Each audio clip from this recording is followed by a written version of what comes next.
In this week's drive, we watch as the China is smashed, measure up the second generation, catch a falling star, and leap into the winner's circle. All this and more in this week's Drive.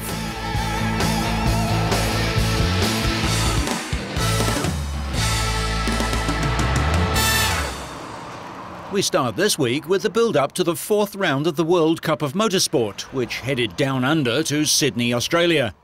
Overcast skies brought overnight rain, not the best of conditions for practice. Fans were treated to displays by a drag car powered by a jet fighter engine. Top speed over 400 kilometers an hour in a handful of seconds. But for some fans, the supporting events just couldn't lift their interest. Team Japan, who missed the third round in Estoril in Portugal, have Hayanari Shimoda in the driver's seat, but he didn't find the greasy track to his liking. He managed to keep the engine running, but almost took out Mexico's Salvador Duran in the process. Tengyi Jiang lost control of China's new car, hitting with an impact measured at precisely 100 miles an hour. The 20-year-old driver exerted a pressure of 1,000 pounds per square inch of brake pressure on impact. 750 psi would normally feel hard enough to break your foot. The impact wrote off the entire left side of the car, the nose, front and rear wings, and pretty much all the bodywork. The gearbox was destroyed and the engine damaged. Adam Khan of Pakistan took turn 11 too fast and left the track too, bouncing across a gravel trap, lifting his heart rate and flat-spotting a set of tyres. Mexico's Duran had survived his close shave with Shimoda, but then had a moment of his own near the same spot, throwing up gravel as he slid sideways.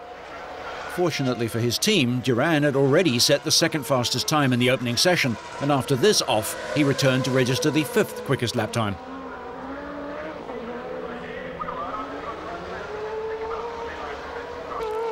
The team to beat, however, is France. With 4 victories from 6 races, and that with 2 different drivers, the French are proving that good motorsport is a good team sport. Nicolas Lapierre is at the wheel this time, having moved over for Alexandre Premat in Portugal. Not that it made the slightest bit of difference to the results, with the French squad once again at the top of the standings.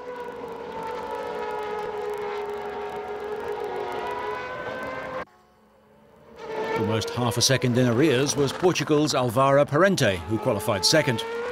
A1 Grand Prix qualifying is made up of 4 15-minute sessions split by 10-minute breaks, with teams allowed out at any point in each period.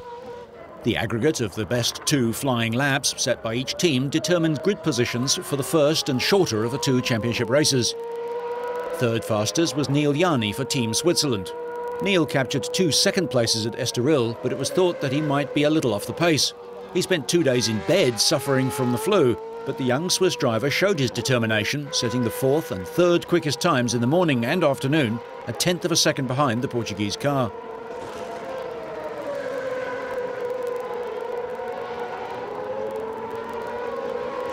Lapierre was pleased with his day's work.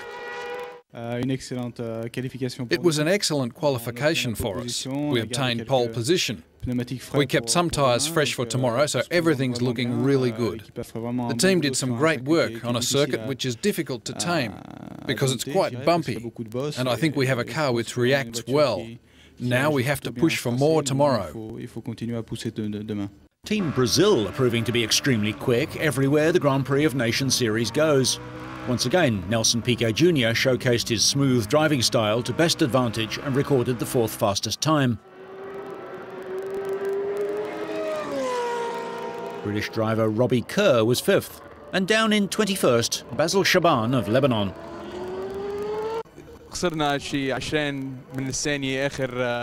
lost about 0.2 of a second during the last lap of qualifying, which resulted in taking 21st position. That's our best so far. We would have liked to have got a better position that might have helped us to score some points, because this is our aim, and we'll try to get some points tomorrow.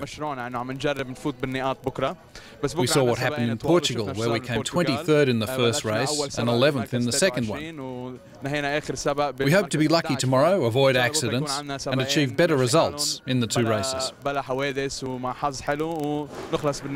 Going into round 4, France led with 50 points. Lebanese fans were keen to boost the only Arab team, On race day, there was to be no shortage of public interest in motorsport's newest arrival.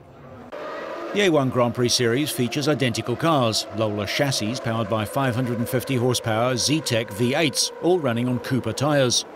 It doesn't, however, feature identical drivers, and Frenchman Lapierre would appear to be head and shoulders above the rest. He grabbed an early lead in the opening 30-minute sprint race as various national prides tasted Australian dust. Mexico and Germany got closer together than was sensible and tangled on the fourth lap, bending suspension components. Pretty soon, Adrian Sutil and Salvador Duran were exchanging names and addresses.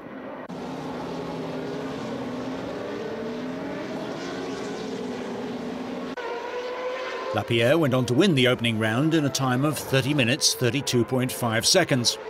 Parente of Portugal came home in second place, 9 seconds behind, and just ahead of Nelson Piquet Jr. of Brazil, with Irishman Michael Devaney fourth. So another win, meaning another trophy and another pole position start in the main race for Lapierre. Again, he used that advantage to the full and was able to avoid the mechanical mayhem behind him. Czech driver Thomas Enger didn't complete a single lap, while South Africa's Steven Simpson went out on lap 2 and Italy's Enrico Toccacello went out on the third lap. Mexico's Duran completed an unusual and unwanted double. Both his races ended on the same corner and both crashes involved German driver Adrian Sutil, this time with Russian Roman Razanov joining in. With 10 of the 35 laps remaining, Japanese driver Hayanari Shimoda crashed heavily, bringing out the safety car, while Lebanon's Basil Shaban was leading. The 21-year-old Shimoda, in his first drive for Team Japan, was born in Tokyo and started racing karts at the age of 13. He raced in Formula Renault and sports cars in Europe and Japan from 2001, and he raced at Le Mans in 2003, and he was the youngest driver in the race. He was airlifted to hospital, but his injuries were limited to a very bad shaking, nothing compared to what his team manager did to him. Lapierre regained the lead once everyone completed their mandatory pit stops and took another win, 2.47 seconds ahead of Britain's Robbie Kerr. Switzerland's Yanni was third, with the hugely experienced Jos Verstappen of the Netherlands fourth. Pole position, 2 victories. We could not have done any better. I have to thank the team who did exceptional work this weekend. We had a few worries on Friday, but they really raised their game on a circuit which is not easy. So it's hats off to them because they did an incredible job. It was an interesting race for us. We got a reasonable start, but a couple of people got a slightly better start. They went to the outside of the first corner. I went to the inside, and we came away in front, and I managed to get Neil into the first corner, into the second corner, sorry, and then I was just chasing down Nelson.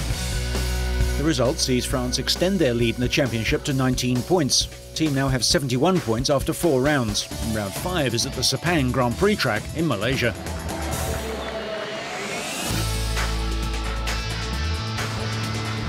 The Williams Formula One team last won the constructors' title in 1997, when Canadian Jacques Villeneuve also claimed the driver's crown. The team failed to win a race in 2005 and face a difficult 2006 as they will be without their engine partner of the last 6 years, BMW. The German company has bought Sauber and will race under its own name next season. As well as switching to Cosworth engines, Williams are also moving to Bridgestone tyres. Following Jenson Button's decision to buy himself out of his contract and stay with BAR, Williams were looking for a driver to partner Australian Mark Webber. They decided to go for German Nico Rosberg, the recently crowned GP2 champion and the son of former Formula One world champion Keke Rosberg. I'm really feeling fantastic at the moment now that this agreement has been announced, because it's really been a great season for me in GP2, winning the championship and all, and this has just been a great end to the season now to have this deal for next year to start in Formula One, and I'm just really, really pleased. We have a vacancy for 2006. We looked around, paid particular attention to the GP2 series where there's some very strong racing going on. Like what we saw, thought Nico was the best of them all. His race results supported that thinking, and we offered him the drive. Williams is a natural place for Rosberg to make his Formula One debut. His father won the world title in a Cosworth-engined Williams in 1982. 20-year-old Nico is already a test driver for Williams. In fact, he first drove a Formula One Williams at the age of 17 in a one-off test in 2002, making him the youngest driver in history ever to pilot a Formula One car. How much is it now? You're shrinking, so it's 69. Long term, I definitely want to be Formula 1 world champion, but that's quite a way away, I think. So short term, I just want to have a great first season. I'm going to work very hard and just do the best everywhere I can. And I hope to have some really good results, and then we'll see what comes next. Nico's work starts at the end of November with test runs of the team's new V8 engine in Barcelona. Williams has twice before taken sons of Formula 1 greats to world titles. Damon Hill, champion in '96, is the son of Graham Hill, champion in '62 and '68, who died in a plane crash in 1975. Jacques Villeneuve, champion in 1997, is the son of Gilles Villeneuve, who was killed in 1982 in practice for the Belgian Grand Prix. Will Nico Rosberg be the third? The difference is that Rosberg Sr. is still very much alive. Okay, right.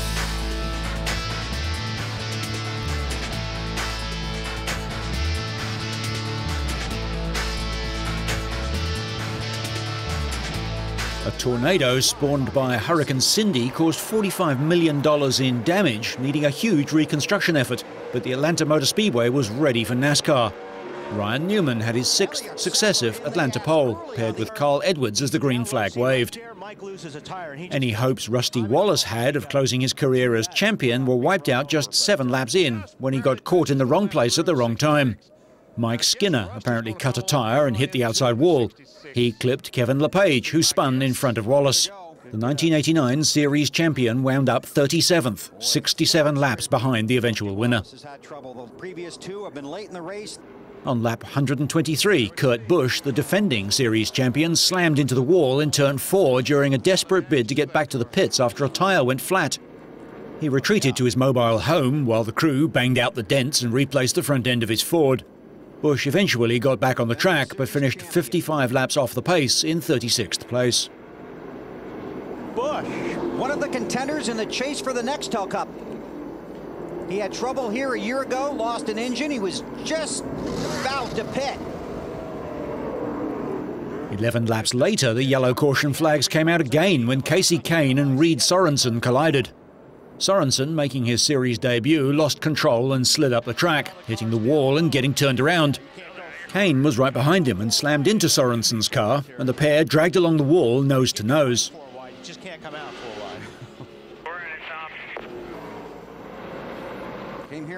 Carl Edwards led 8 times for 115 laps of the 500-mile race, including the final 36 to win the event.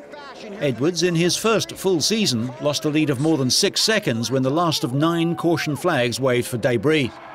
But he was able to regain control and pulled away for his 3rd victory of the season, beating 4-time champion Jeff Gordon by 2.7 seconds.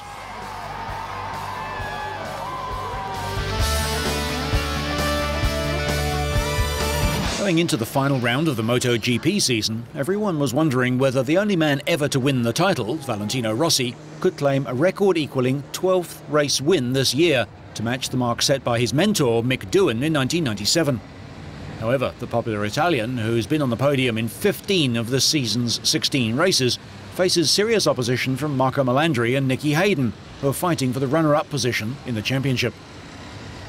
To mark Yamaha's 50th anniversary, the team recreated Yamaha's classic racing livery, much as they did with the old-style American yellow and black paint scheme in the US round earlier this year. The Italian, already a 7 times world champion across the 125, 250, the now defunct 500 and MotoGP classes, was struggling to find a good setup for his Yamaha and crashed during qualifying practice, showing that although the title is long since in the bag, a real racer never stops racing. He hitched a lift back to the pits and quickly returned to the track despite an injured hand, but was unable to improve on his time and qualified 15th on the grid, his lowest position of the season. Sete Gibernau was Rossi's great rival for the title in 2003 and 2004, but the Spaniard has endured a miserable season this year. After a bit of on-track roughhousing late last year, Rossi famously declared that Gibernau wouldn't win a race this year, and so far he's been right. However, the Honda rider snatched pole with just 2 minutes left in the session, cutting more than half a second off Rossi's pole position record. Significantly, Gibernau's Italian Honda teammate Marco Melandri, second in the championship, was second fastest, showing that despite Rossi's woes, his arch-rivals had their machines well dialed in to the Spanish track. Melandri, who secured his first MotoGP victory in Turkey, was just 0.2 of a second slower than Gibernau. The Italian is a former 250cc world champion.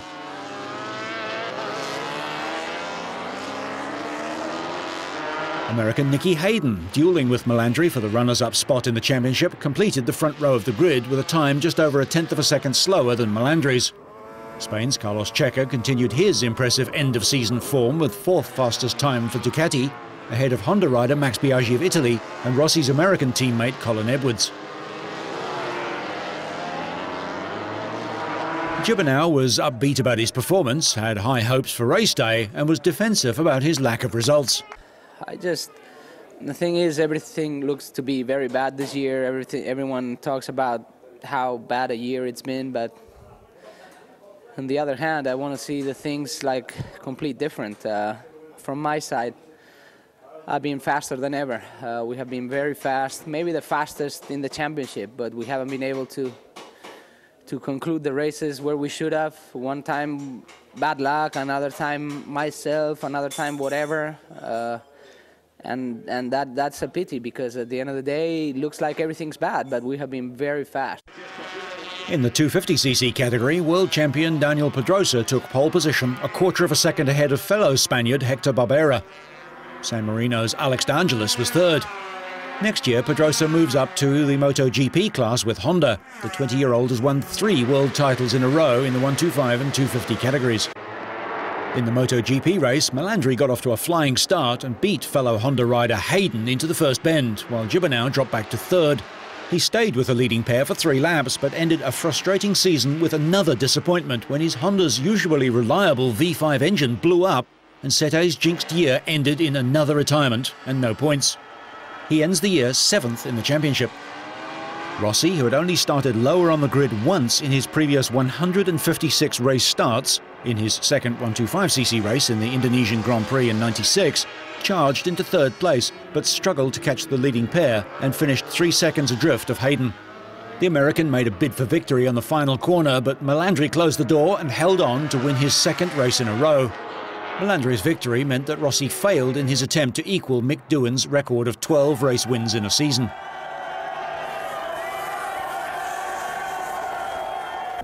About halfway to the race, I tried to slow down a little bit and take rest, and I thought also to make him leading, but I understand it was so difficult to pass him back, so I continued to keep my rhythm, and last 5-6 laps I tried to push as more as I can go, but the bike was working so good, so I have to thanks to my team, to Honda.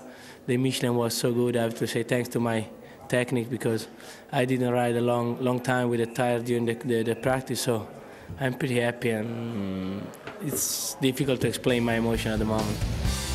Rossi finished off the podium in only one of this season's 17 races and won the championship by a massive 147 points over Melandri, himself 14 points ahead of Hayden. Spaniard Dani Pedrosa had already wrapped up the 250 title, but he was determined to put on a show for his home crowd. He started on pole for the first time since Donington in July, and sped past fellow Spaniard Jorge Lorenzo at the halfway stage, and then pulverised the lap record on 3 successive occasions to open up a 3-second lead at the front on his way to a comfortable victory. Lorenzo crossed the line in second, and championship runner-up Australian Casey Stoner finished third. The 20-year-old Pedrosa, who has won 3 consecutive world titles in the 250 and 125 categories, will now move to MotoGP class with Honda to join Melandri and Hayden in challenging the Rossi Steamroller next season.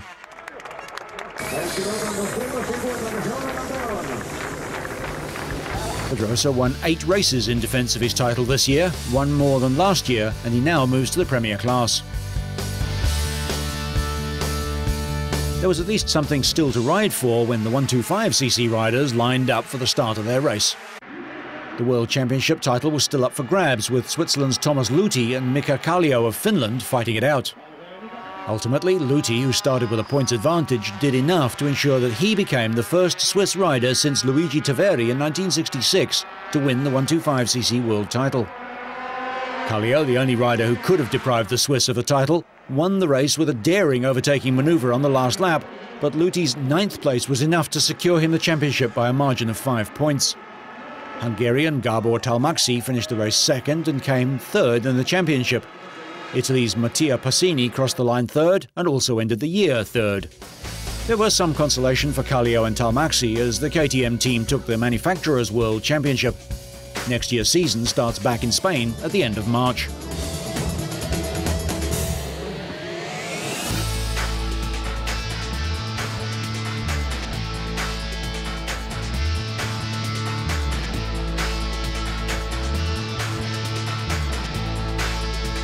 The Mazda Sasso concept car is a look into the future to where Mazda might be heading with its small cars. Sasso, says Mazda, is a Japanese term used because it means having a positive state of mind, of looking to the future with optimism. The sporty Sasso concept hints at Mazda's plans for its next generation small car to replace the slow-selling and pedestrian Mazda 2.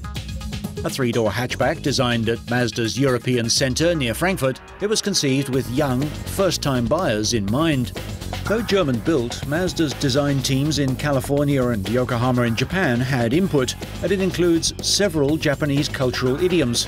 Firstly, shoji, or thin rice paper doors, which partially hide what is behind them. In a similar vein, the Sasso has partially hidden front and rear lamp LED graphics behind translucent plastic, which only becomes clear when the car is unlocked. Thus, aspects of the design hide and then suddenly reveal themselves, with an illumination system that makes the car seem to spring to life. Internally, it's called Mazda Alive because the lighting cascades and pulses like it's being circulated by heartbeats just below the surface of the car. The front of the vehicle draws an evolution of the Mazda RX-8 with a large 5-pointed grille treatment. The grille itself is an adjustable cover raised out from the air intake on arms.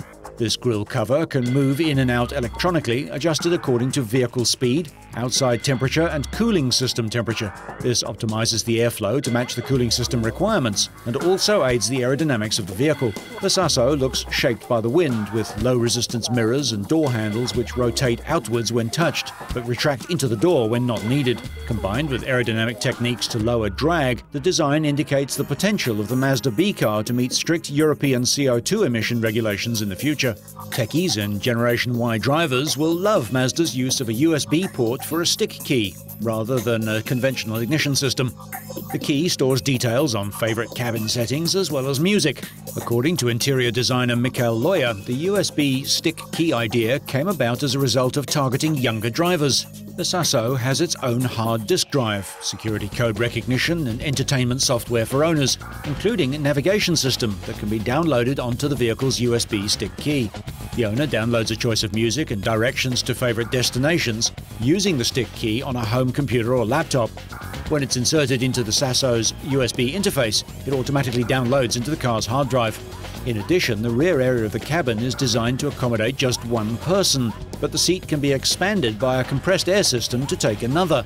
The two front bucket seats, in a lighter coloured fabric than the floor to create a floating effect, fold electrically for easy rear access, and the rear seats can be folded flat in the floor to create a load space of over 1,300 litres. Though just a show car at the moment, the Sasso has been conceived around the idea of a small but powerful petrol or diesel engine. A new 3-cylinder direct injection turbocharged 1-litre petrol unit, currently on the drawing board, features an idling stop feature that automatically shuts the engine down to prevent wasting fuel when the car is stopped and the motor's idling. The engine could also be fitted with a 6-speed twin-clutch paddle-shift transmission, which is also under development for future Mazda production models. We can't wait to see how many of these features make it past the accountants. So whether you're keeping your racing clean and green, meeting people in unusual ways, or just bored by it all, so you stay on track and up to speed, make sure you catch next week's Drive.